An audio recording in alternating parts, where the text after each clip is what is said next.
Welcome, students and listeners, to this second lecture of the Medical Imaging System lecture series concerning tomographic techniques. In the previous lecture, I briefly discussed about the basics of the tomographic techniques, covering the basic of X-ray and X-ray radiography, moving towards the tomographic techniques, as well as the working principle of computer tomography, and what are the basic principle governing the image reconstruction of the CT data or CT cross-sectional images.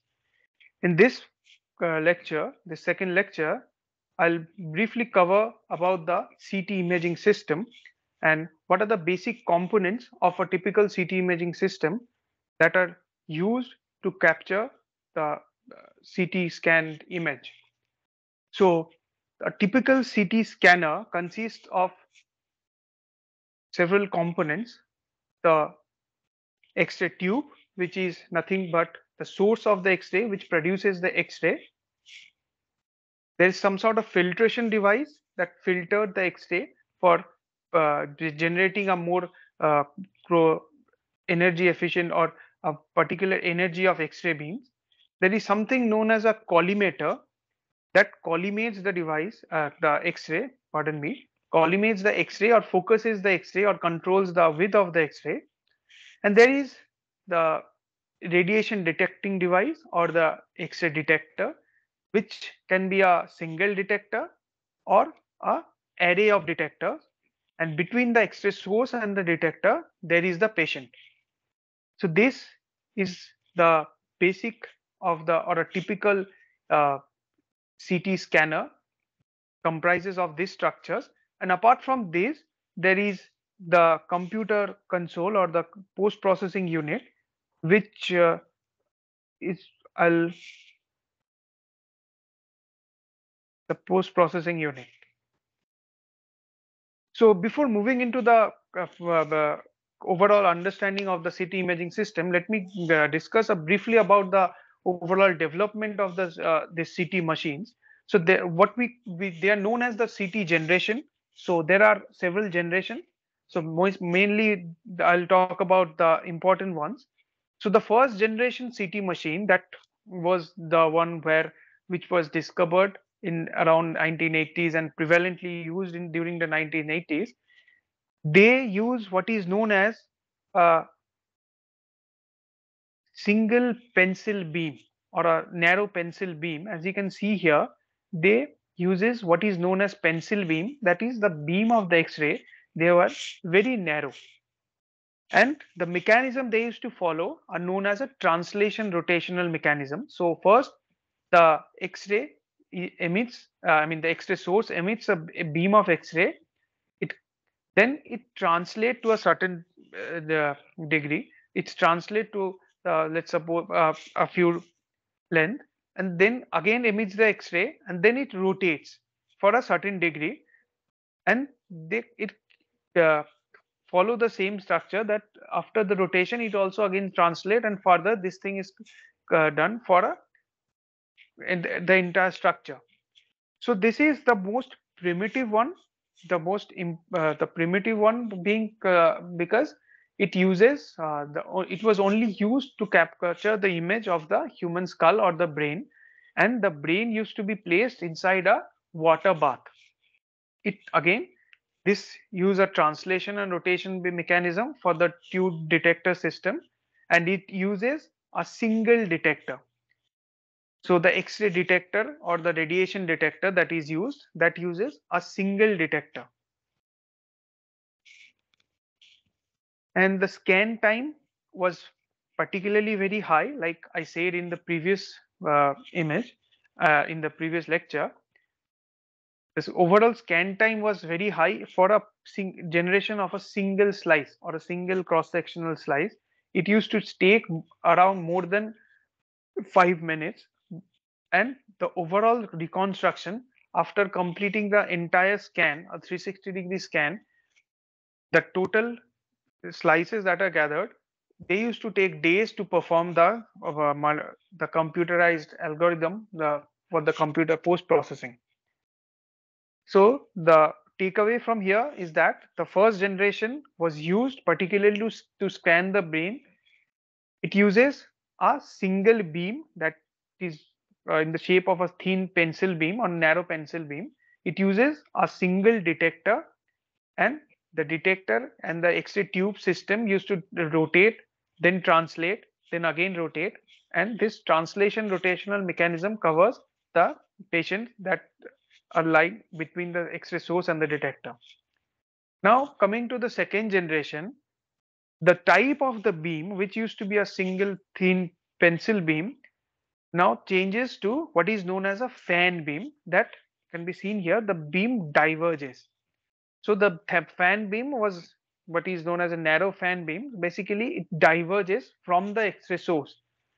Again, the translate and the rotation of the tube mechanism, tube detector system was there. But in this case, the number of detector increased from 1 to at least 5 to 3 detector arrays. So now the overall capture of the images, the capture of the cross-sectional images, number of cross-sectional images increases since the detector array increased from 1 to at least 5 or 30. Now the although linear movement was there, but the translational movement was significantly reduced as the number of detector array increases, and as well the scan time reduces to almost around 30 seconds to 50 seconds.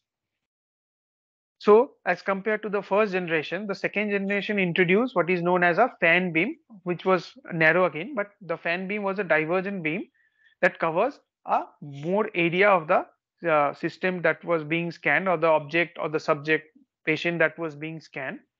It used more number of detector arrays, around 5 to 30 detector array, as contrast to the first generation, which had only one.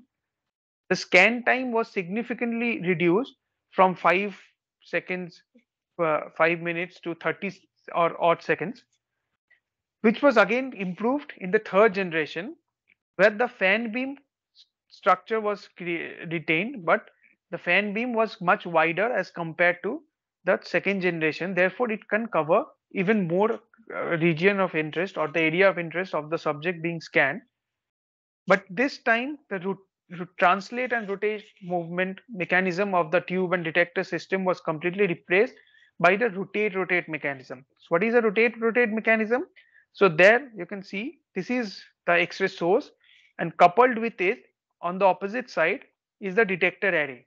So this entire detector array X-ray tube system rotates completely without any translational uh, involved. So this structure completely rotates across the patient to capture the cross-sectional slices.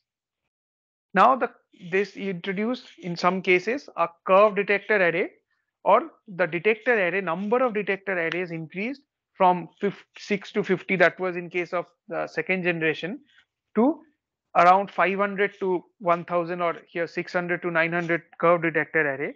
So therefore the number of cross-sectional images or the number of slices significantly increased, as well as the fan beam, that which was wider.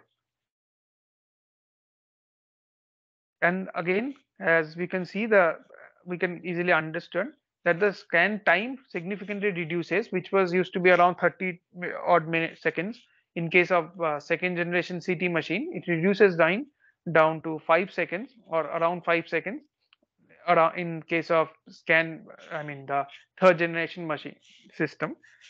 But since it introduced a rotate type of mechanism, that both the detector as well as the X-ray tube both are coupled together and they rotate across the patient, it introduced something known as a ring artifact that generates because a single area that was scanned with a more number of X-ray photons. So that area is exposed to a greater extent as compared to other areas.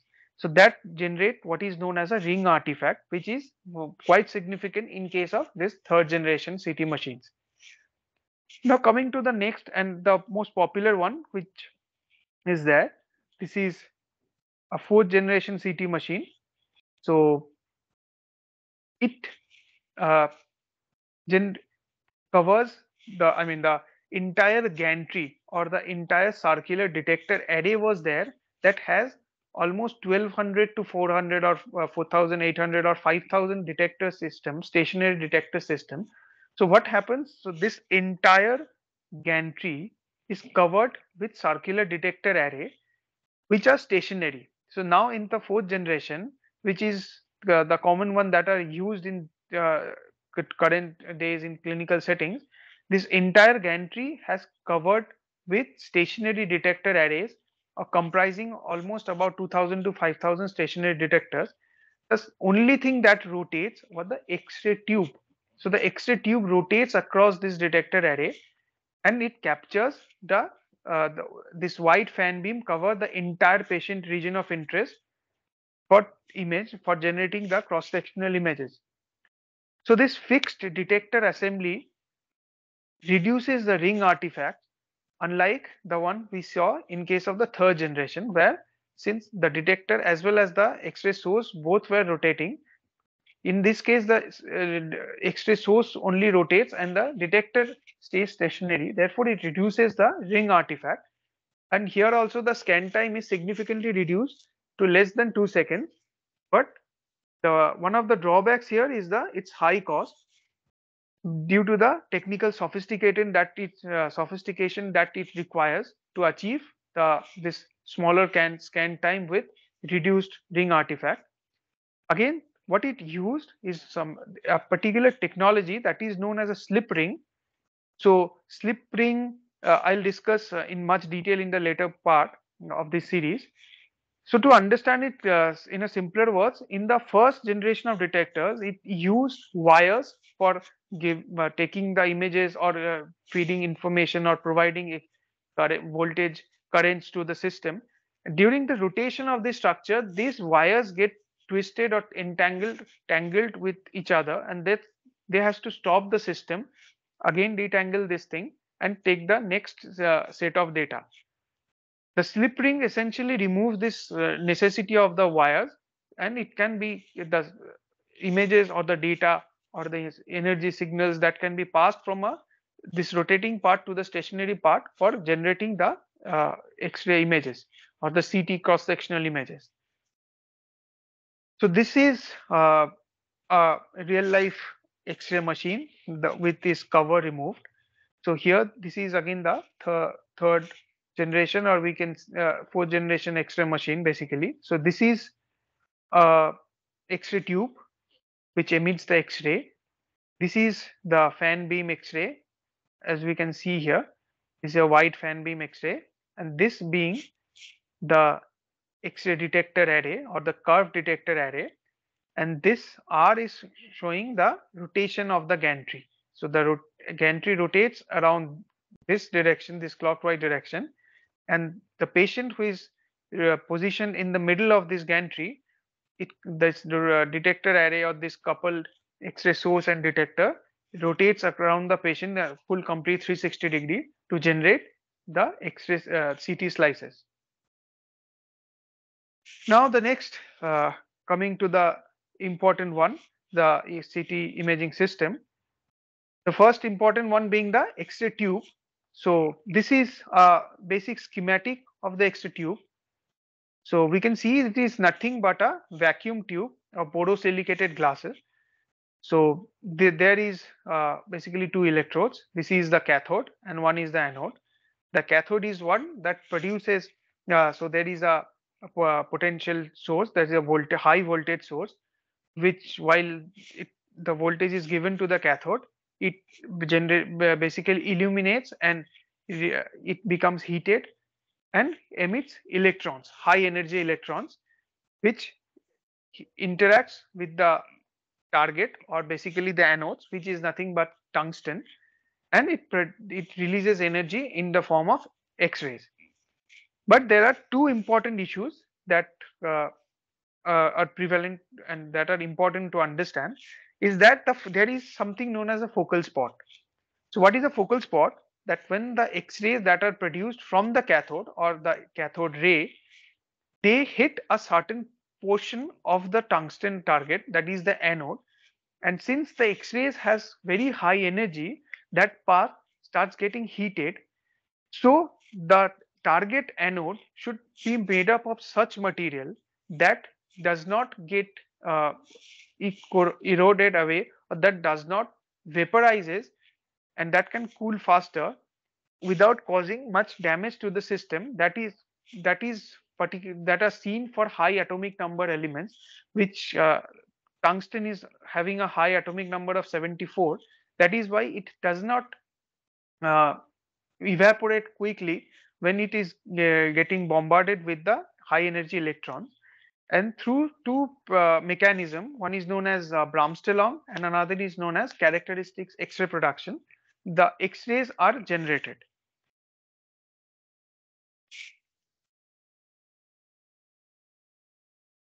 So the X-ray tube, uh, like we seen, so X-ray tube has a few important aspects like I discussed. So one being the filament itself, which is nothing but the source of the electron or the cathode rays.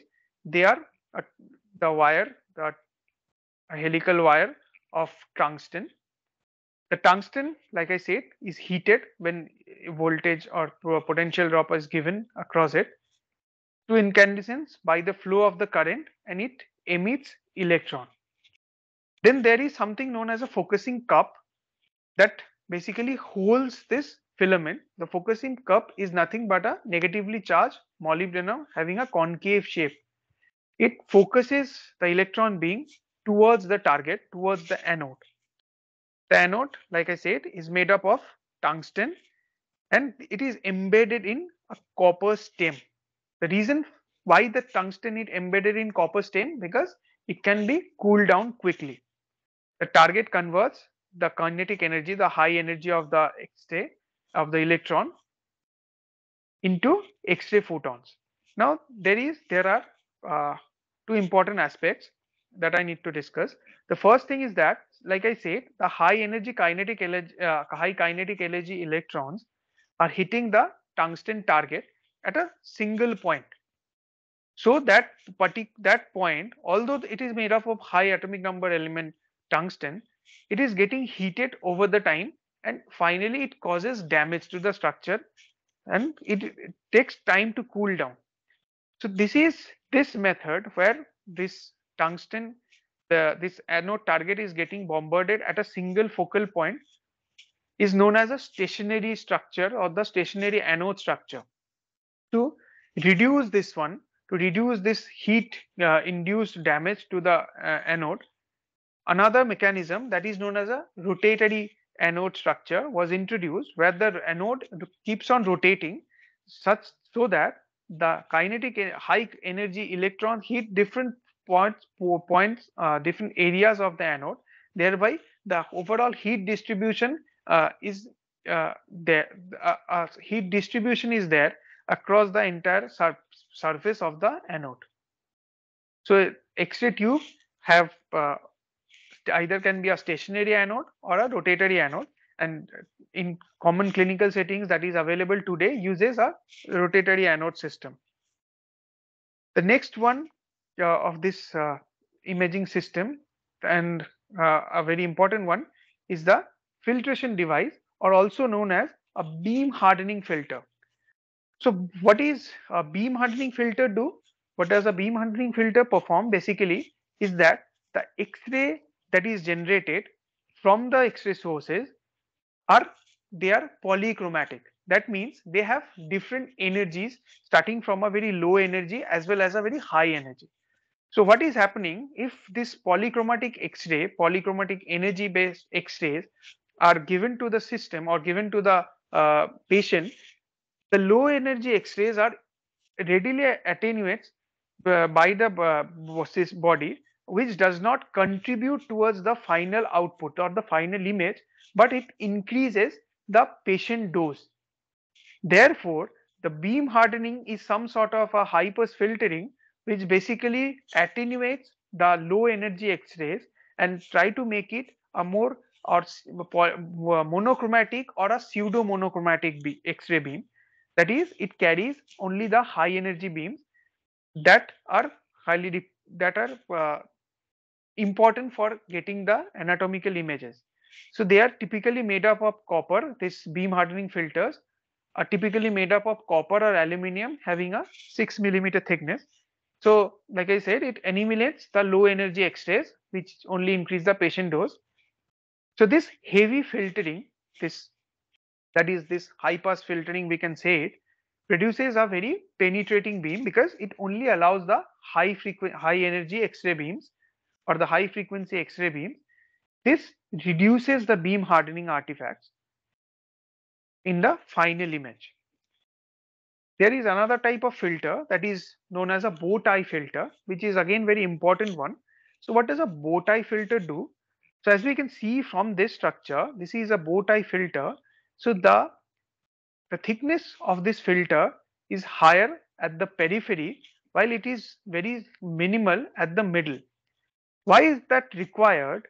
Is that the human body has a very unique shape where the middle part of the body across the midline, its thickness is much higher as compared to the peripheral at the sides. So when the X-ray beams are passing through the structures, the bow tie filter blocks the radiation at the periphery because the thickness of the human body at the periphery is lower. Therefore, if sufficient amount of X-ray radiation are given to that, either they are going to uh, uh, cause scattering of the X-ray, or they're going to cause they're going to increase the overall patient dose. So the bow tie filtering performs the the blocking of radiation to the periphery of the patient where the attenuation is lowest, and it passes the high energy X-rays in the middle where there are dense structures that attenuates the X-rays. So here we can see the the this is a bow tie filter, and this gives the attenuation across the bow tie filter. So we can see the attenuation is lower at the middle while the X-ray attenuation across the bow tie filter is higher at the periphery, while for the patient the attenuation at the middle is higher since the thickness, the highly dense material is there, as well as the thickness of the patient is higher in around the middle, while the attenuation is lower across the periphery of the patient. So this bow tie filter generally reduces the radiation dose that is given to the patient, especially at the peripheral region. So the bow tie filter is nothing but it's made up of Teflon, which is placed between the X-ray source and the object to be imaged, as we can see from here. So to summarize the application of this bow tie filter, it basically blocks the radiation at the periphery of the patient where the thickness of the patient is lower, and it allows high energy X-ray beam to pass through the middle where the patient thickness is higher as well as high density body organs are present there. Pardon me. So the next important thing is something known as a collimator. So a collimator can be found, as we can see, both at the patient side, that is after the X-ray source, and at the detector side, that is after the patient. So what does a collimator do? It limits the radiation output to a X-ray source. So what is that? So in a simpler words, we can say that the collimator essentially reduces the scattered X-rays which would otherwise flood this detector and cause unnecessary uh, artifacts in the final image. Also, the collimator creates a X-ray beam which is more focused to the necessary ROI or the region of interest to be imaged. So here we can see that an X-ray collimator can be made from multiple materials including lead. So how a collimator acts? Basically, lead absorbs X-rays. So whenever there is scattered X-ray that falls on a collimator, it attenuates that.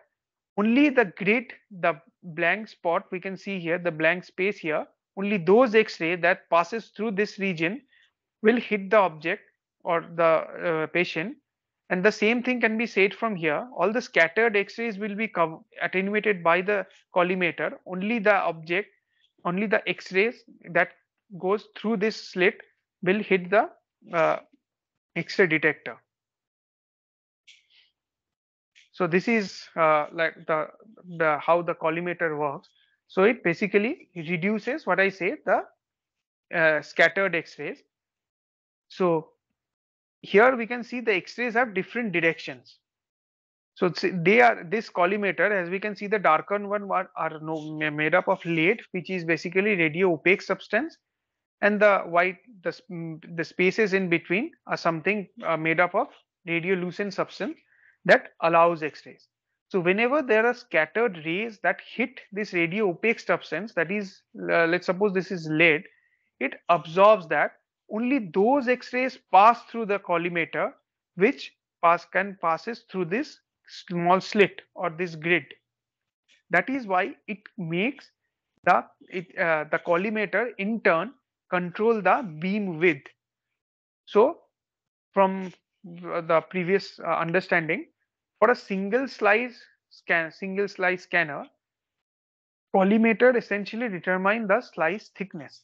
Since there is only one detector, so the thickness of the slice is equivalent to the thickness of the detector. Therefore, the collimator, by changing this grid length or this blank space between two lead to radio opaque substance, will essentially modify the slice thickness for a single detector system.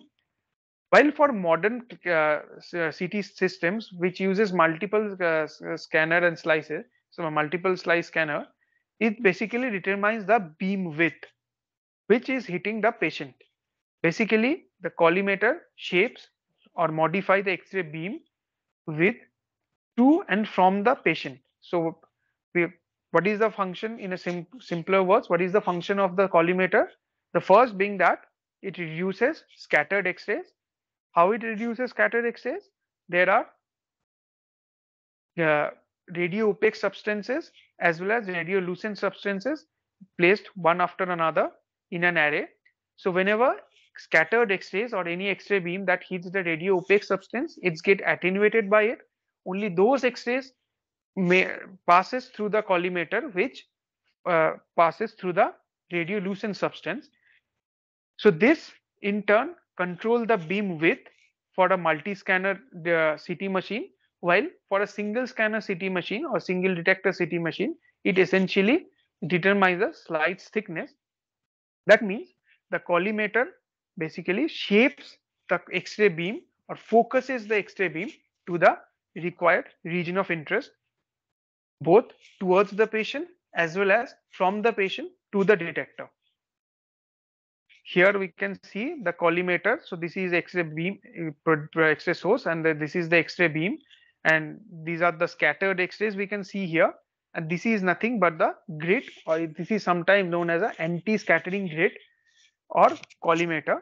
So basically, this grid attenuates all the scattered X-rays and pass those X-rays that are that carries certain information and that passes through the radiolucent parts of the collimator, which hit the final X-ray film. So what, uh, as I said, collimator is a very important part of the X-ray system. So how it is important? Because it increases the beam width through collimator. So what does it provide? So what benefits, added benefits that it provide? So increased beam width essentially means a reduced scan time, because increase in beam width sorry, the increase in beam width means more area can be covered. The patient's area of coverage is higher as compared to non-collimated beams. Also, it reduces the motion artifacts since it takes less scan time. Also, the partial volume, more divergent beam can be created, so it increases the partial volume. However, since the scan time is lower, but the area of coverage is higher, it does not essentially change the radiation dose. So in case of the while the scan time is higher and the area of coverage is lower, it is compensated by a reduced scan time and more area coverage. So when using collimator does not necessarily change the radiation dose, but yes, it does provide a better beam width and a wider beam width to better cover the region of interest of the patient. Now the next important one of the system is the radiation detector devices. So radiation detector devices, or in simpler terms, radiation or X-ray detector. So X-ray detector are nothing but which detects the X-rays that are transmitted through the patient to generate the cross-sectional images. So each detector or array of each detector basically measures the radiation transmitted through a single ray. So there are different type of detectors that are used. They can be scintillation detector, scintillator based detector, there can be ionization chamber, solid state detectors. But however, in regular practice, detectors that employs scintillator or scintillation crystals are used. So this is a typical example of a radiation detector device that uses known as a scintillation device or scintillator crystal. Scintillator crystal are a typical material that emits light photons when they are they absorb high energy photons, high energy rays. So basically X-rays. So when X-ray having high energy is absorbed by a scintillator detector, it gives away light or light photons. So it basically it illuminates it is absorbed after it absorbs X-ray. So this is in case of CT imaging, it is coupled with what is known as a photomultiplier tube. So what photomultiplier tube does, there is a photocathode. So these low energy photons, these light photons are converted to electrons after this photocathode, and there is a focusing electrode which basically focuses these electrons thus generated from the scintillator detector to what is known as focusing electrode, what is known as a diodes. So diodes, what does a diodes do? These are the diodes. They essentially amplify the electrons or increases the number of the electrons and thereby providing it more more energy. So at the end, when this high energy electrons hit the anode, they uh, generate a electrical signal which are given to a uh, computer other devices for analog to digital signal conversion and further amplifying the signal for visualization. So how this photo multiplier tube coupled with scintillator crystal works? So scintillator crystal convert high energy photons, that is X-ray photons, into light photons, which when passes to photocathode in the photomultiplier tube converts to converted to electrons, which after passing through focusing electrode are multiplied at the present diodes that are at the increasing of the voltages, and when it arrives at the anode, it has sufficient energy, and thereby it produces a electrical signal which is captured by a analog to digital converter for further visualization of the uh, image. So this is example of a typical scintillating crystal. As you can see, it's basically glowing after it is hit by a high energy photon. So these detectors, there are a certain important properties of this detector, that they are designed to have high temporal response, that is low latency, I mean low afterglow or decay. They should decay fast. What does it mean? So that after hitting of the X-ray and generation of the signal, this afterglow should be reduced. The time of afterglow should be reduced particularly that is the high temporal response, and the detection efficiency should be greater than 190% of the incident X-ray photon. That all the X-ray photon that are hitting this scintillation crystal, at least 90%, greater than 90% of this X-ray this X-ray photon should be detected by the crystal. Therefore, the final image quality can be improved. What are the materials that are used? They are calcium tungstate. Most commonly used one is a cesium iodide. There is bismuth garminate, etc.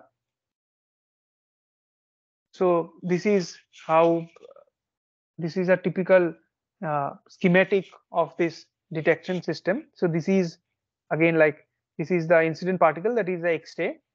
So this is the light photons that are generated after passing through the photomultiplier tube.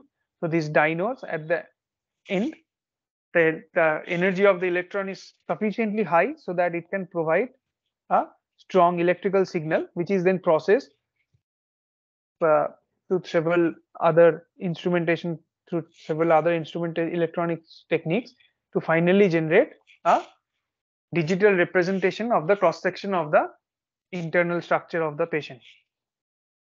Now, coming to the detector of the device, it is a very important to adjust the slice width. To adjust the slice width, the detector width must be adjusted or must be changed. What is that? So, depending on the region that is being scanned using the CT system, the thickness of the slice should be changed, but it is not physically possible to change this slice width or thereby changing the detector width for every single scan. So these detector, they are electronically coupled together so that they can be combined to adjust the slice thickness. For example, a typical detector, a single detector array is of around 1.25 millimeter wide. So we can create or we can combine them together all the adjacent one to make a 2.5 millimeter single thickness of detector or a 5 millimeter slice, so that the final slice thickness or the final slice width can be modified. Now, another important thing, since we talk about the imaging and how the image is formed, or what are the imaging instrumentation that is involved in getting the CT scan images, a very important aspect of this CT scan is something known as a contrast agent or a contrast media, or sometimes known as a radio contrast agent. Why is a radio contrast agent important? Because they are used to enhance the visibility of the internal structure of the X-ray based imaging system or the X-ray based techniques. So how is that? That we already know that the X-ray is attenuated as, and that is a function of the density and the thickness of the object of the internal structure. But there are cases, there are internal structure of soft tissues, for example, the blood as well as the blood vessels, the radio density that they have, which is very close to each other. Or for example, different layers of soft tissues and fat, they cannot be readily distinguishable when when they are observed in a X-ray CT image as contrast to the distinguish between the uh, bone and the soft tissue. So when we try to see this soft tissue and any other structure that has low density that absorb less X-ray, there are some means which need to do to enhance the visibility of these structure, and there this contrast agents are used. So these radio contrast agents are used to enhance the visibility of the internal structure and to imaging the through image to computed tomography, which is known as a contrast based CT. So what they do, they essentially absorb the X-ray photons and thereby allowing them to detect by the CT scanner. So there are several substances that are used as a contrast agent or radio contrast agent. So this can be cesium, there can be bismuth, lanthanides compounds, and so others. So this contrast agent, most of the modern contrast agents are injected that are positive contrast agents. So what is a positive contrast agent? They essentially absorb all the X-ray that are uh, given to them that are that are present at that periphery. where they are present. So they are thereby they increases the contrast, they increases the visibility of those structure are in the final image. So these positive contrast agent, mostly they are iodine based. There comes in two different forms. One is ionic and another is non-ionic component. These non-ionic components have lesser uh, adverse effect, but they are more expensive as compared to ionic component. And there is negative radio contrast agents, which essentially passes all the or allows all the X-rays, for example, air or carbon dioxide. But air, since we cannot inject air into the body to observe it due to the risk of air embolism, the application of negative contrast agent or air-based negative contrast agent is rare. However, carbon dioxide is sometimes used to visualize the better understand the internal structures. So these are a few examples of how radio contrast agents are used. So typically they are iodine or most rare, some cases barium sulfate. So iodinated contrast agents are in a form of water soluble intravenous agent that contains iodine. Some pathologies such as cancer have particularly improved visibility when they are given with this positive iodinated contrast agent. And also sometimes the visibility of vascular structures, particularly in case of heart uh, or in brains, they can be visualized better using iodinated agents. So this barium sulfate, they are mostly used for understanding or visualizing the digestive system. So barium sulfate are given as made to eat through the digestive to the patient to better imaging the esophagus, the GI tract, and other. So they are made into a water soluble slurry and administered directly into the GI tract. And there is air. Air can be used as a contrast material, but is less radio opaque. So this is what I said. This is a negative contrast agent. So it highlights the interior of a colon mostly. And as an example of a technique using purely air for the contrast medium is an air arthrogram, where the injection of air into the joint cavity allows the cartilage covering the ends of the bone can be visualized. So this is a few examples, typical examples of the CT scan data after employing contrast agents. So this is the blood vessels in the brain. So we can see this is a positive contrast agent, iodine based. So this shows the blood flow around the structures. There are others uh, blood vessel as well that cannot be distinguished from this. They can be distinguished particularly because the contrast agent absorb the X-rays and thereby increase the visibility of this blood vessel. Here as well we can see this is two different contrast agents have been used. One is the barium sulfate that is given to it. Another one is the air that is already there. So it creates this unique structure where the internal structure can be vividly distinguished from the other structures. So like I was discussing, there are a certain adverse effect when this contrast agent or radio contrast agents are introduced inside.